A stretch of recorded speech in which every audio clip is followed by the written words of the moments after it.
आजच्या कथेचा विषय आहे ट्रॅफिक पोलिसाचा आत्मा। कधी कधी अशा काही रहस्यमय घटना घडतात ज्यामुळे मृत्यूनंतरही भूत आत्मा वगैरे असतात असे मानायला भाग पडले जाते। अशीच एक रहस्यमय कथा उत्तर प्रदेशातील बलिया जिल्ह्यातील हिरालाल चौकातील आहे। हिरालाल चौकात हरिप्रसाद नावाची व्यक्ती वाहतूक पोलीस पदावर तैनात होती। हरिप्रसाद गेल्या 20 वर्षांपासून वाहतूक पोलीस या पदावर कार्यरत होते। ते आपल्या कर्तव्याप्रती अत्यंत प्रामाणिक होते।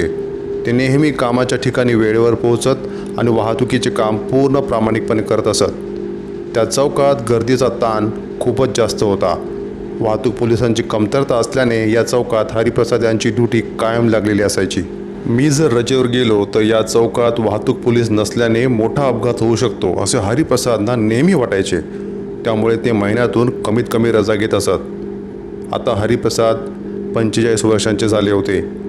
कुटुंबीय त्यांना नेहमी फटकारायचे की तुम्ही एकट्याने संपूर्ण खात्याचा ठेका घेतलाय का? यावर हरिप्रसाद चिडून उत्तर द्यायचे की हो, मीच त्या चौकाचा ठेका घेतला आहे। माझ्या मृत्यूनंतरही मी त्या ठिकाणी भूत म्हणून काम करत राहीन। हरिप्रसादजींच्या अशा गोष्टी ऐकून कुटुंबीय गप्प बसायचे, पण हरिप्रसाद यांचे ते बोल शेवटी खरे ठरले। एके दिवशी एक अनुचित प्रकार घडला। हरिप्रसाद ड्युटी आटपून दुचाकीवरून घरी परतत असताना त्यांच्या दुचाकीला ट्रकने धडक दिली आणि त्यांचा जागीच मृत्यू झाला। या घटनेला अनेक महिने उलटून गेले। त्यांच्याशिवाय हा चौक खऱ्या अर्थाने पोरका झाला होता।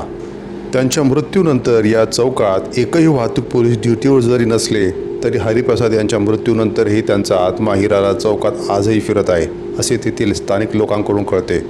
कारण प्रचंड गर्दीच्या वेळी हरिप्रसाद दिसत जरी नसले तरी त्यांच्या शिट्टीचा आवाज भरपूर लोकांनी ऐकलेला आहे।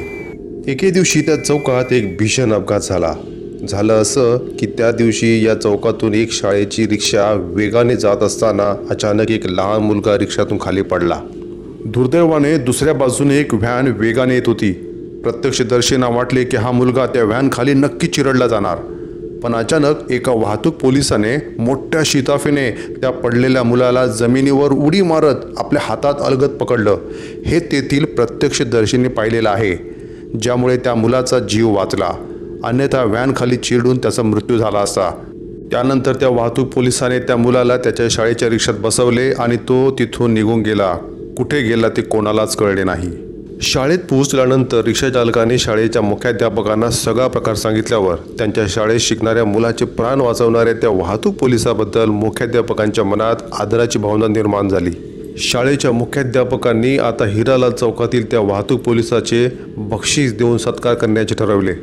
मुलाचा जीव वाचवण्याचे उदात्त कार्य करणाऱ्या वाहतूक पोलिसाला भेटण्यासाठी शाळेचे मुख्याध्यापक एके दिवशी हिरालाल चौकात पोहोचले। चौकात त्यांना कोणीच दिसले नाही। त्यामुळे त्यांनी वाहतूक विभागाकडे चौकशी केली की या हिरालाल चौकात कोणते वाहतूक पोलीस तैनात आहेत, पण वाहतूक विभागाकडून त्यांना जे कळले ते धक्कादायकच होते। सुमारे 3 महिन्यापूर्वी हरिप्रसाद नावाची व्यक्ती त्या चौकात वाहतूक पोलीस म्हणून काम करत होती, मात्र त्यांचा अपघाताने मृत्यू झाला। त्यानंतर त्या चौकात अद्याप कोणीही ड्युटीवर आलेले नाही। तेव्हा शाळेच्या मुख्याध्यापकांनी हिरालाल चौकात झालेली ती घटना त्यांना सविस्तर सांगितली, तर वाहतूक विभागातील अधिकारीही आश्चर्यचकित झाले। त्या चौकात वाहतूक पोलीस तैनात नसताना मुलाचे प्राण वाचवणारे कोण होते हे वाहतूक विभागाला सुद्धा माहीत नसल्याने शाळेच्या मुख्याध्यापकांना धक्काच बसला। या घटनेमुळे त्या शाळकरी मुलाला वाचवणारं दुसरं तिसरं कोणीही नसून ते हरिप्रसाद यांचा आत्माच होता हे आता सर्वांना उघड झालं। कारण त्या चौकात अद्याप कोणीही वाहतूक पोलीस तैनात करण्यात आलेले नाहीत। आजही त्या चौकात हरिप्रसाद यांचा आत्मा आपले कर्तव्य बजावत आहे।